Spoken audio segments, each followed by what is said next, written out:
ఈ మధ్యకాలంలో చంద్రబాబు నాయుడు గారు మాట్లాడుతూ ఉన్న మాటలు ఈ రీసర్వే సబ్జెక్ట్ మీద మనమంతా కూడా చూస్తే ఒకసారి ఈ భూమండలం మీద నిజంగా ఇంతటి దారుణమైన క్రెడిట్ చోరీ చేయగలిగిన వ్యక్తి ఇంకొకడెవడైనా ఉండగలడా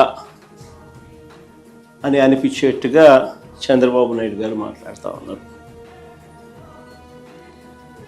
ఊసరి వెళ్ళి కూడా చంద్రబాబు నాయుడును చూసి బహుశా సిగ్గుపడుతుందేమో. అంతటి దారుణమైన మోసాలు, అంతటి దారుణమైన అబద్ధాలు. నేను సూటిగా చంద్రబాబు నాయుడు గారిని అడుగుతా ఉన్నా, మీ ద్వారా ప్రజలందరి తరపున అడుగుతా ఉన్నా, అయ్యా 4 సార్లు సీఎం అని చెప్పి చెప్పుకునే ఈ పెద్ద మనిషి చంద్రబాబు నాయుడు, నేను అడుగుతా ఉన్నా, భూముల రీసర్వే చేయాలన్న కనీస ఆలోచన అయినా కూడా నీకు ఎప్పుడైనా గతంలో వచ్చిందా అని? కనీసం ఆలోచన అయినా నీకు గతంలో ఎప్పుడైనా వచ్చిందా అని?